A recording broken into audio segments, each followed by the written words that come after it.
Buenos días, mis queridos hermanos en Cristo. El día de hoy vamos a continuar con el tema de la profecía bíblica. Habíamos llegado un poco más allá del capítulo 13 del texto de Apocalipsis. El día de hoy vamos a continuar de una manera muy globalizada, pero tocando los aspectos más relevantes de este libro maravilloso, el que mayor contenido profético tiene de la Biblia, el texto de Apocalipsis. Llamamos al Padre Celestial para que nos acompañe en este y en todos los momentos, para que su Santo Espíritu more en nosotros y sea vivificado y vivificada la fe para poder entender, comprender y multiplicar. Padre, a ti sea la gloria, a ti sea la alabanza, a ti sea la adoración, hoy y siempre, Padre, por todos los siglos. Guíanos, oriéntanos, ministranos, fortalécenos, Padre.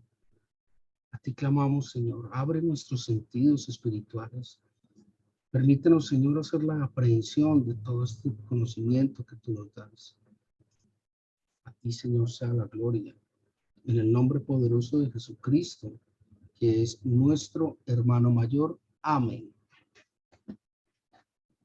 Ya veníamos entonces, como les decía, acercándonos al capítulo 14 del texto de Apocalipsis, el cual básicamente se centra en la caída de Babilonia.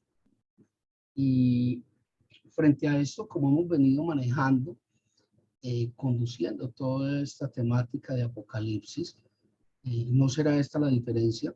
Vamos a orientarla desde los dos grandes frentes teológicos que hay al respecto. Es decir, desde el punto de vista histórico y desde el punto de vista futurista. Y allí vamos a estar haciendo unos paralelos donde hay algunos más acertados que otros para establecer realmente cuál es el trasfondo y el significado que esta profecía nos trae a conocimiento el día de hoy. No sobra mencionar que en algunos apartes de este texto nos vamos a remitir a algunos inicios del Pentateuco para tener referentes sobre la homogeneidad de los temas tratados en la palabra de Dios. Vamos entonces adelante. Me permito citar el tema de Apocalipsis capítulo 14, versículo 1, donde encontramos lo que mencionábamos la vez pasada, que eran los marcados de Dios. Y cómo esto iba a servir para separar los marcados de Dios de los marcados con el nombre y la marca de la bestia. Entonces, dice Apocalipsis 14, y allí hay una referencia muy clara a lo que es la colina de Jerusalén, donde se reúnen los 144,000, que ya veremos enseguida a qué hace referencia. Dice Apocalipsis capítulo 14, versículo 1, el nombre del Cordero y el de su Padre van escritos en la frente. Recuerdan que hablábamos de esa costumbre judía de colocar en la frente un paquetito con apuntes y diferentes versículos y apartes de los libros de Isaías, de Malaquías, todos citados profetas del Antiguo Testamento. Y allí se suscita una primera aproximación a esta preselección que se hace entre los marcados por la bestia y los marcados por Dios. Y esa primera separación se hace desde el Imperio Romano. Veamos qué es lo que ocurre.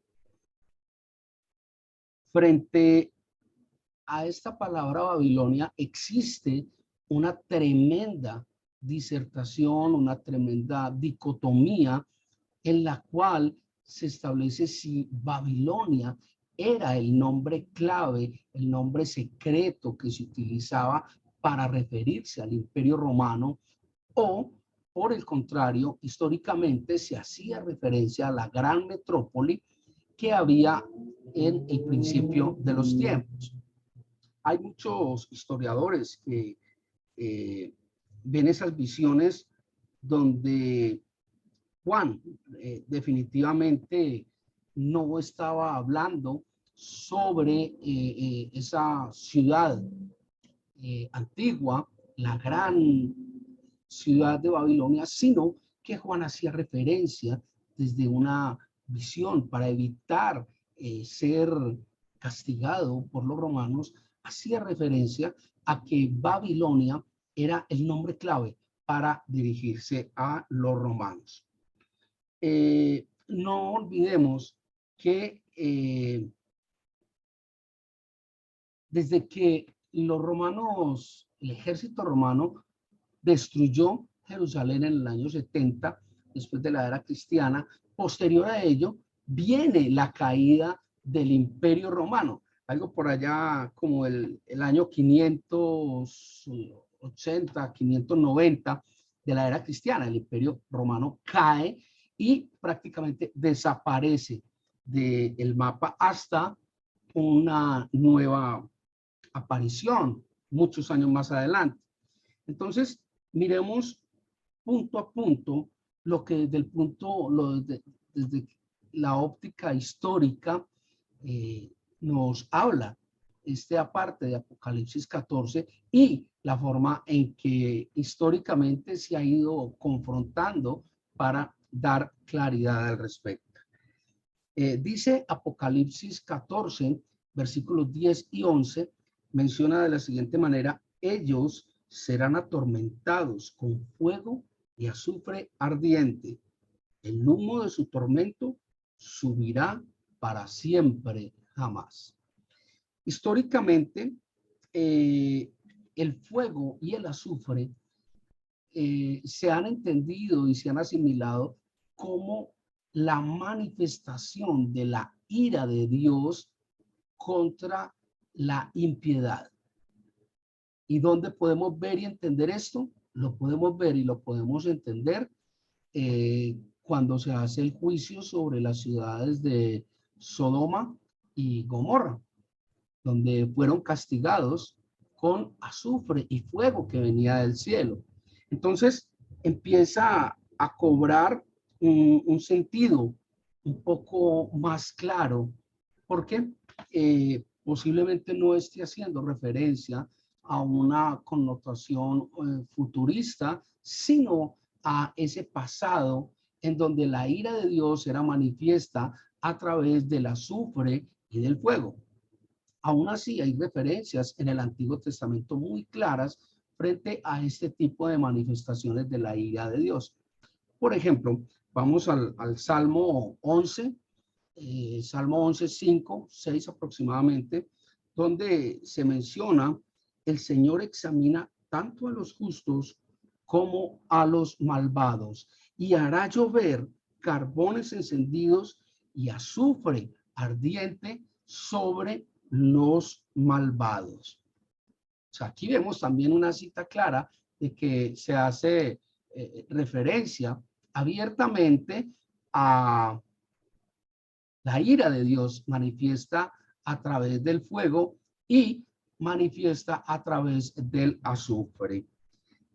Más allá, en Apocalipsis 14, 20, encontramos algo más que genera esa dicotomía en cuanto al significado que pueda tener. Dice: brotó un río de sangre de unos 300 kilómetros de largo y una altura que llegaba hasta los frenos de los caballos. Recordemos que en las riendas del caballo, los frenos van a la altura de la boca y entra para poder detener el caballo. estamos hablando de una altura más o menos de unos 50 o unos 60 metros, 1,60, no unos 60, 1 metro con 60 centímetros.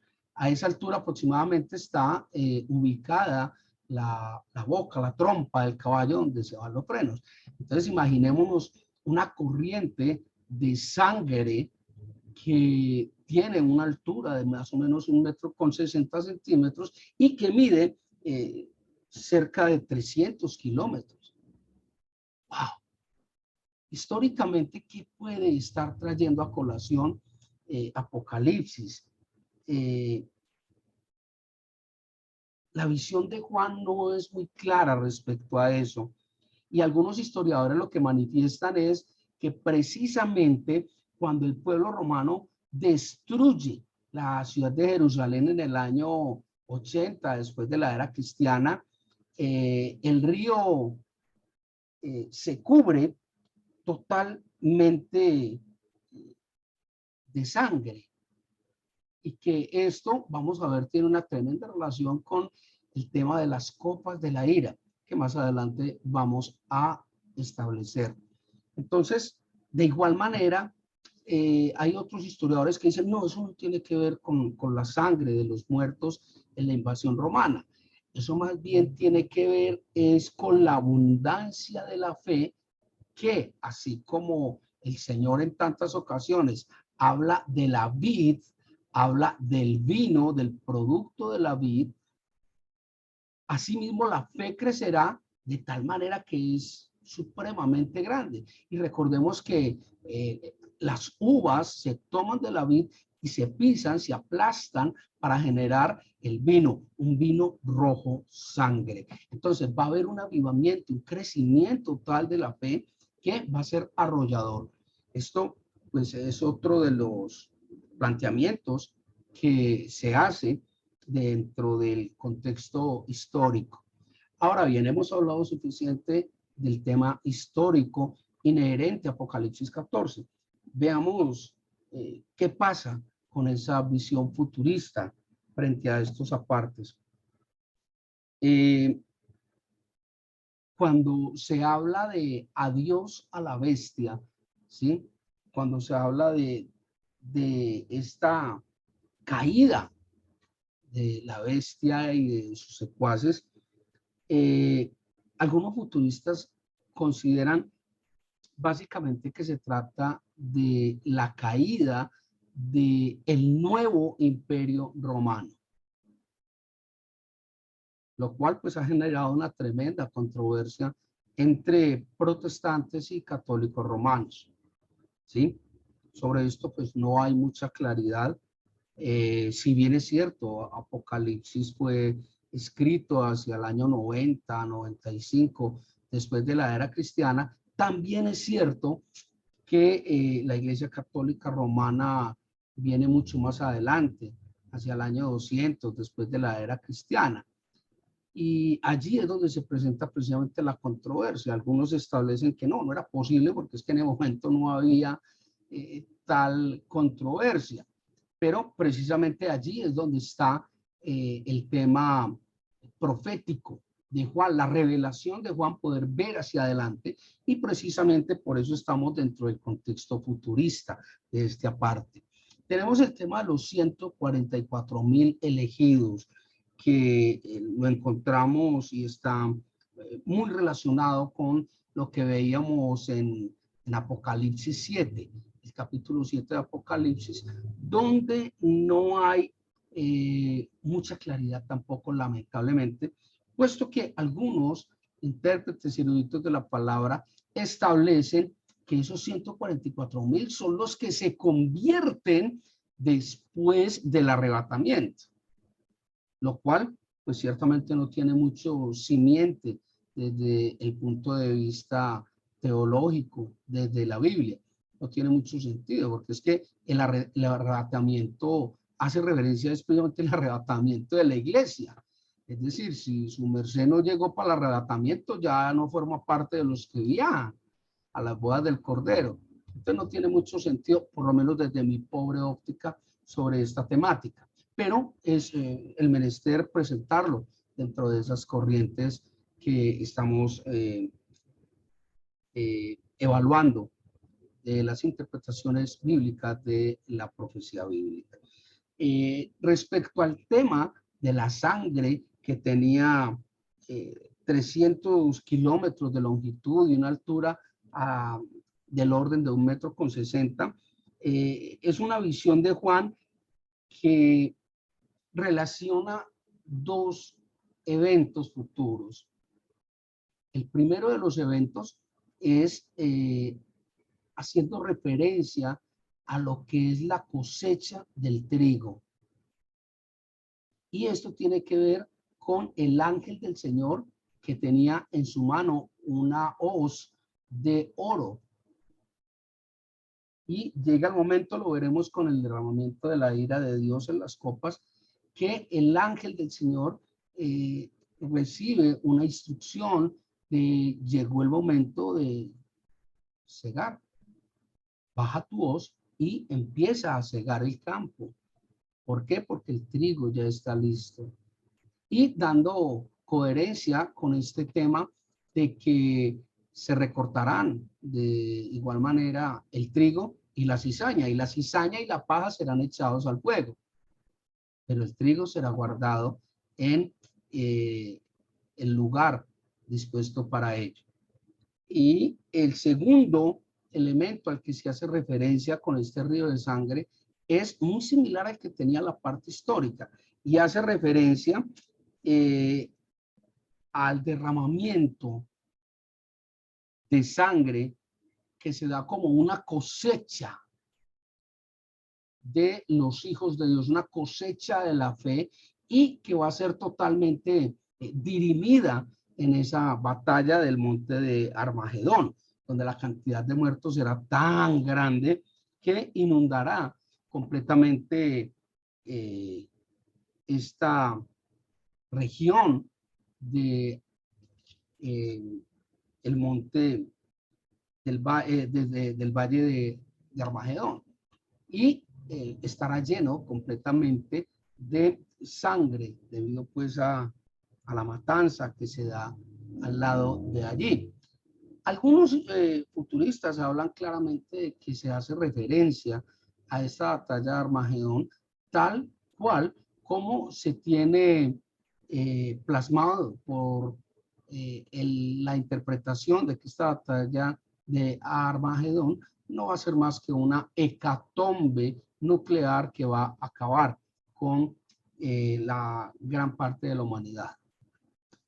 Respecto a lo que se establece en Apocalipsis 15 y 16, hay que volver a retomar el tema de las plagas. ¿Por qué razón? Porque las plagas han sido un estándar a lo largo de toda la Biblia. La encontramos en Éxodo, la encontramos en Apocalipsis, la encontramos en Mateo 24. Entonces, allí hay algo que es supremamente importante, ¿sí? Allí en Apocalipsis 15:2, me permito traer a colación, se habla de un grupo de personas que cantan en alabanza a Dios. Y se habla precisamente que los que están cantando en alabanza a Dios eran los que habían vencido la obra de la bestia. Es decir, de los que habían sido marcados con la marca de Dios. Esos son los que van a estar cantando alabanzas a Dios, ¿sí? Hay otras interpretaciones que hablan de los 144,000 involucrados dentro de estas plagas y son los que se salvan de la venida de estas plagas, haciendo referencia a que son 12,000 de cada una de las 12 tribus. Esto deja un tanto por fuera a los nuevos creyentes en Cristo. De manera que puede ser muy ajustado, quizás muy forzado, pensar que únicamente los 144,000 van a ser salvos, que es básicamente una de las propuestas que tienen los testigos de Jehová. ¿Quiénes van a ser los 144,000 y solamente ellos van a ser salvos? Lo cual, pues, a mi humilde concepto de opinión, no tiene mucho sentido. ¿Por qué? Pues porque los testigos de Jehová son un montón de millones en todo el mundo. Entonces, ¿cuáles son los 144,000 de esos millones de los testigos de Jehová que efectivamente van a lograrlo? Y todos los demás podridos estamos. Pues yo realmente pensaría más que más allá de la interpretación de los 144,000, lo cual me parece de pronto de alguna manera sensato, que haga referencia a las 12 tribus de Israel, más todos los otros que éramos paganos. Y eso fue precisamente lo que hizo Jesucristo, tumbar barreras, tumbar murallas y dejar los judíos y los paganos o los gentiles de alguna manera bajo una misma condición. ¿Cuál es esa condición?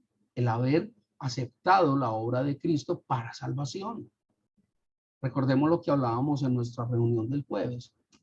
No somos salvos por obras, sino somos salvos para obras como producto de la fe.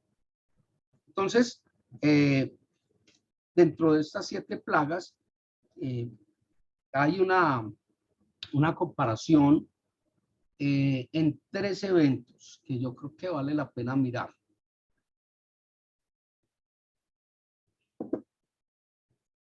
Miremos, recuerden que hablamos por allá en el principio, Apocalipsis 2, 3, de las 7 trompetas. Y que cada que sonaba una trompeta, algo pasaba y no era algo bueno. Vamos a mirar eso frente a las 7 plagas de Apocalipsis, que se citan aquí precisamente, y qué relación, qué parecido puede tener esto con las 10 plagas de Egipto. Recuerden que eso estaba por allá en Génesis, Éxodo, está plasmado lo de las 10 plagas. De hecho, muchas personas aún confunden si eran 7 o eran 10, o si eran, yo no sé, 7 y 10 son 17, y, bueno, en fin, no sé, no es muy claro para algunas personas. Las plagas de Apocalipsis son 7. Las plagas del pueblo de Egipto ante el faraón Ramsés fueron 10. Ojo, entonces miremos la primera de las plagas desatadas con la primera de las trompetas. La primera es 1/3 de la tierra arde en llamas. Tremendo.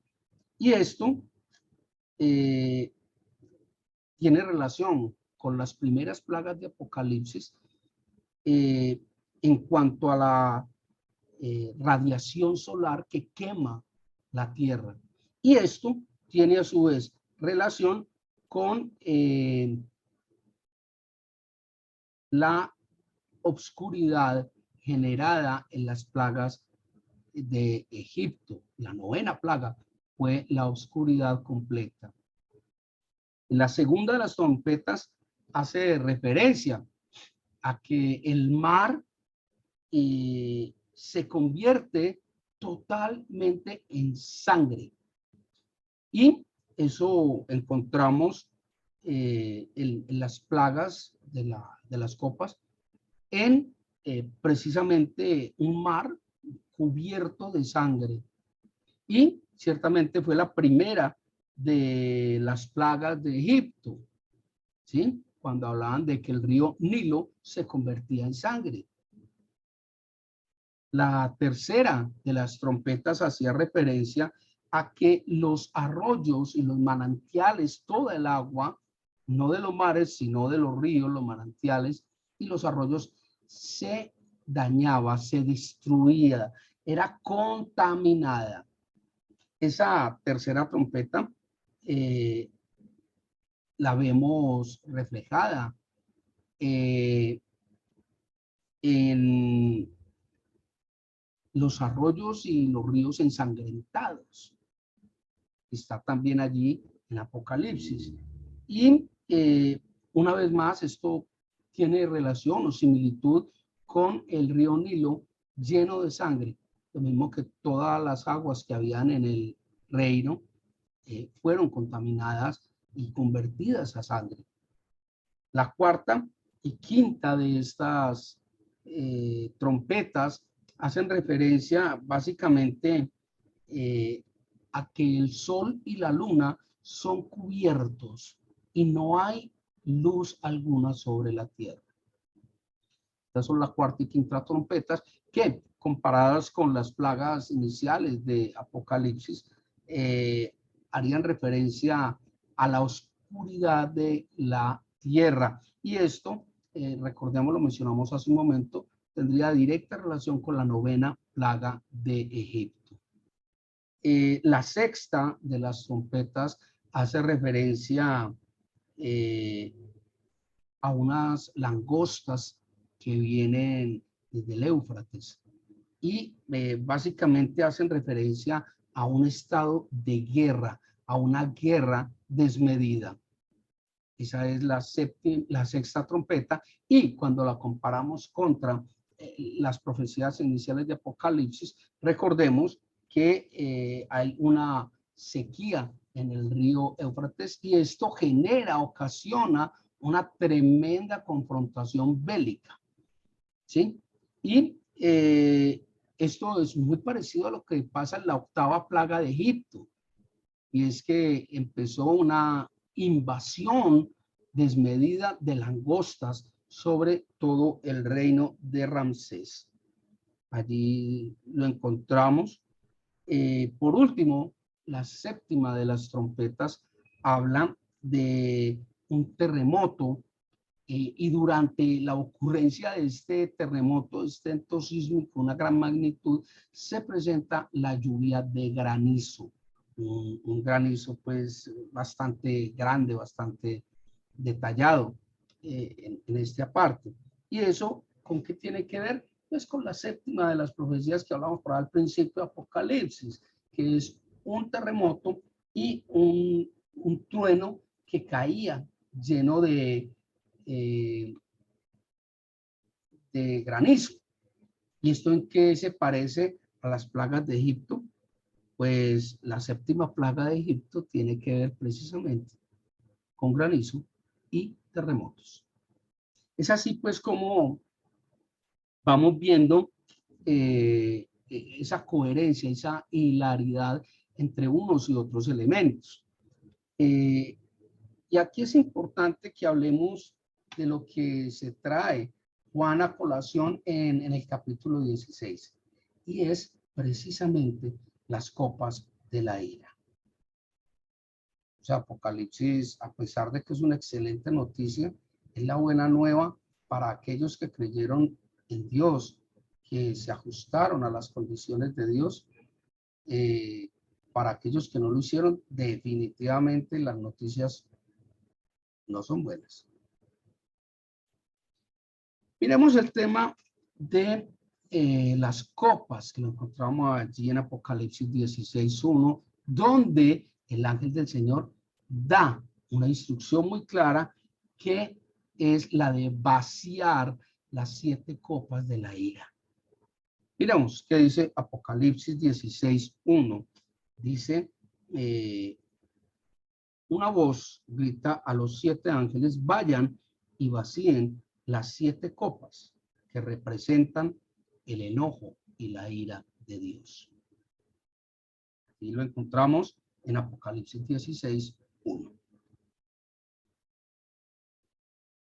Cuando se da esta instrucción, desde el punto de vista histórico, que es donde nos hemos estado moviendo entre la historia y el futuro, lo primero que habría que empezar a mirar es qué relación tienen estas 7 plagas con el Imperio Romano, si es que hay alguna relación, ¿no? Yo pensaría que sí, La única diferencia, el único punto de discrepancia es cómo se mueven estas plagas a través del tiempo. Es decir, históricamente habría que movernos en el tiempo para poder establecer que esta aplicación de las 7 plagas única y exclusivamente hablan de la caída de Jerusalén a manos de los romanos en el año 70, 80 de la era cristiana. Y otros, por ejemplo, otros sectores de la historia biblistas hacen referencia, no tiene nada que ver con eso. Esas 7 plagas aplican, es a la caída, el colapso del Imperio Romano en el año 500 algo, después de la era cristiana. Entonces, por eso les decía, depende del momento histórico donde nos ubiquemos, va a encajar en uno o en otro. Allá cada uno con sus cadaunadas. La plaga de las llagas, de las heridas, de que se describe allí, la encontramos en Apocalipsis 16:2. Dice, a todos los que tenían la marca de la bestia y que adoraban a su estatua, les salieron horribles llagas malignas. Esto aquí hará referencia desde el punto de vista histórico, claro está. Resulta que a raíz de la matanza que se da en la conquista de Jerusalén en el año 70 de la era cristiana, 70, 80, el Imperio Romano, que era visto como la bestia, ese Imperio Romano, con la cantidad de muertos, generó un problema sanitario, un problema de sanidad y la gente empezó a enfermar.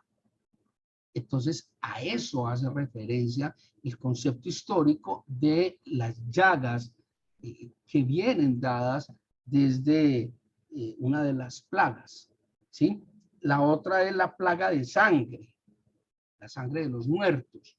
Y dice allí Apocalipsis 16:3, establece, el mar se volvió como la sangre de un cadáver y murió todo lo que estaba en el mar. Históricamente, aquí ya no se cita la caída o la toma de Jerusalén, sino por el contrario, lo que se hace es tomar referencia a la masacre, a la mortandad tan gigante que hubo de romanos al caer en el año 500 en su conquista, cuando fueron conquistados y arrasados básicamente. Los mares fueron llenos de cadáveres, obviamente ensangrentados, y esto hizo que la vida hubiera desaparecido en los mares, ¿sí? No dice que dentro de los mares, en los mares, porque todos los cadáveres eran echados allí. Hay otra, la encontramos allí en Apocalipsis 16:4, y es la plaga de que los ríos y los arroyos se iban a convertir en sangre. De igual manera, históricamente, lo vemos allí cuando dice los ríos y los manantiales se convirtieron en sangre. Apocalipsis 16:4. Listo. Y esa copa, que es la tercera copa que se derrama, ¿a qué hace referencia? Básicamente es a que así como los cadáveres eran arrojados al mar, fueron arrojados también a los ríos y a los manantiales cercanos. O sea, fue una invasión absolutamente desastrosa y sangrienta. Entonces, por eso se llama, que se menciona que los ríos y los arroyos fueron cubiertos de sangre. Es importante algunas citas que hay aquí en Mateo 23, donde dice, en verdad son descendientes de aquellos que asesinaron a los profetas. Sigan adelante y terminen lo que sus antepasados comenzaron. Se les hará responsables del asesinato de toda la gente justa de todos los tiempos. Ese juicio caerá sobre esta misma generación. Entonces, allá encontramos un referente, Mateo 23, al tema de que era el Imperio Romano que había generado pues tanto dolor sobre los creyentes. Recordemos que muchos años más tarde, los romanos a través del Vaticano asesinaron una cantidad de creyentes en Cristo. Recordemos que el Vaticano, en cabeza del Papa Julio, fue el que generó la excomunión y el que generó ese conflicto que hasta hoy día se mantiene ante las 9 tesis de Martín Lutero. Entonces, en esa época donde simultáneamente estaba dando la peste en Europa, en nombre de Dios, en nombre de la Iglesia Católica, se arrasó con una cantidad de gente. Entonces, es probable que se haga referencia dentro de este mismo contexto a esos herederos de la costumbre o de la raza romana, del Imperio Romano, que quedaban aún hasta estos días. En Apocalipsis 16:8 vemos la cuarta copa. Esa cuarta copa dice, entonces el cuarto ángel derramó su copa sobre el sol y esto hacía que quemara a todos con su fuego. Aquí realmente hará referencia a esto. Históricamente no hay una posición clara y definida como sí lo puede haber en las otras. Sin embargo, algunos hablan de que esos procesos de conquista lo que hacían era a través de catapultas enviar grandes bolas de fuego que se asemejaban en la distancia como a un sol que ardía y quemaba. Pero realmente no hay ninguna posición, entre comillas, oficial que nos remita claramente a la plaga de las quemaduras por el sol. Realmente no hay ninguna que hable sobre este tema. La quinta copa de la ira la encontramos allí en Apocalipsis 16:10, que hace referencia básicamente a la oscuridad, a la pérdida total de la luz en el entorno. Dice, después el quinto ángel derramó su copa sobre el trono de la bestia y el reino de la bestia quedó sumergido en la oscuridad. Allí, una vez más, no hay una posición histórica que garantice o que genere claridad sobre el evento.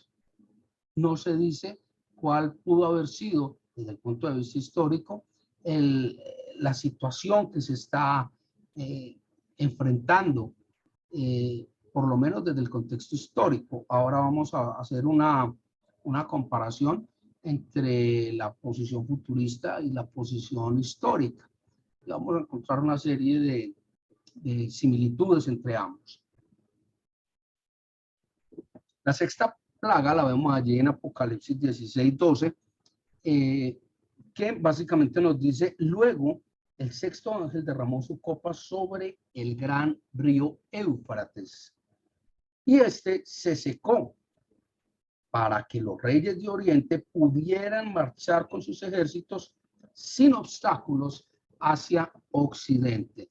¿Recuerdan el tema de Gog y de Magog, que en algún momento lo tratamos y lo hablamos? Bueno, aquí está una vez más citado el evento. Como nos estamos quedando sin tiempo, les pido que si por cualquier razón se nos acaba, nos volvamos a conectar a través del mismo link. Allí entonces se plantea un evento histórico que fue todo el recorrido que se hizo para lograr precisamente esto en el año 580 de la era cristiana, esa sumisión, esa conquista del Imperio Romano. Ahora bien, vamos a repasar todas estas plagas establecidas en Apocalipsis 16 y vamos a confrontarlas con el punto de vista histórico y el punto de vista futurista. Las 7 plagas, repasémoslas, están ahí desde Apocalipsis 16:2 hasta Apocalipsis 16:18. Miremos, la primera plaga son las llagas malignas sobre los habitantes de la tierra, lo encontramos allí en Apocalipsis 16:2. La segunda de las plagas fue el mar ensangrentado, lo encontramos en Apocalipsis 16:3.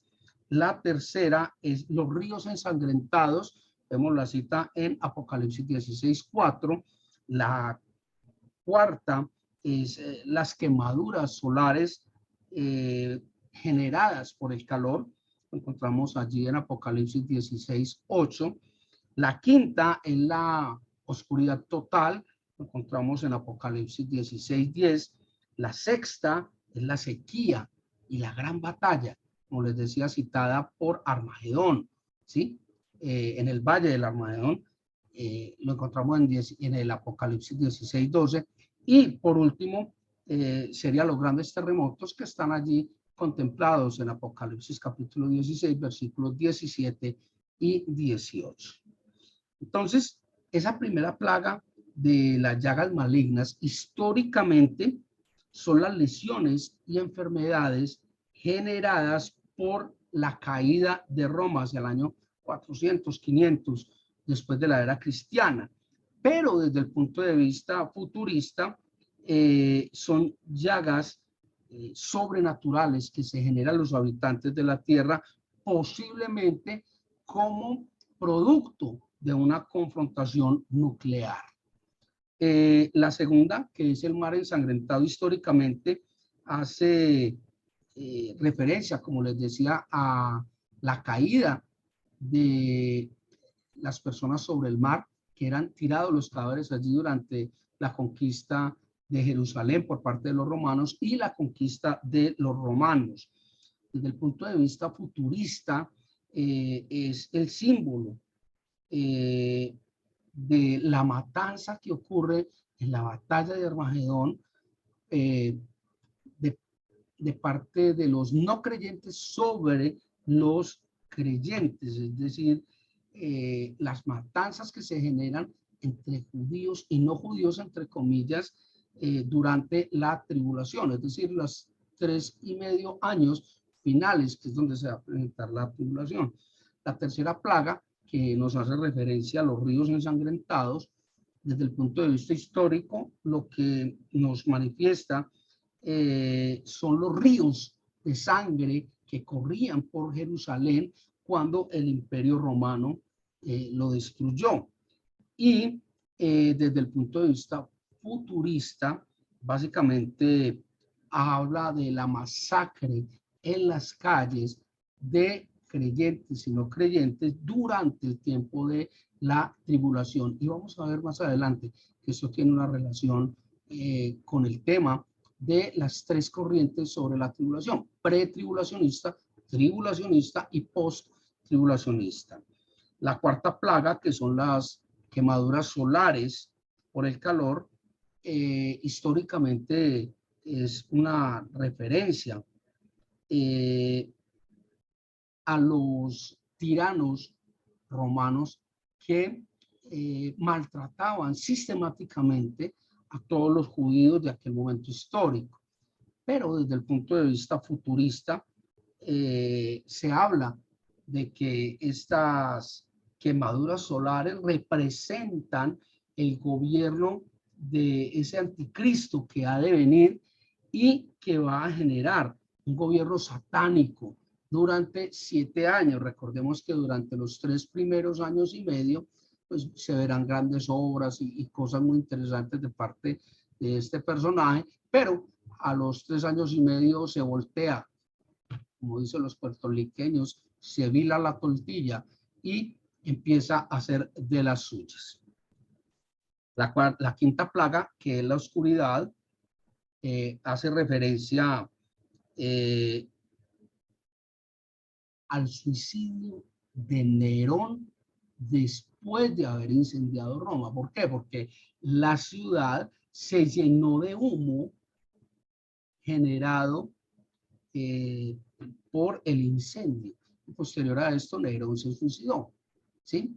Esto es más bien conjetural, porque realmente no hay un sustento muy coherente desde el punto de vista histórico.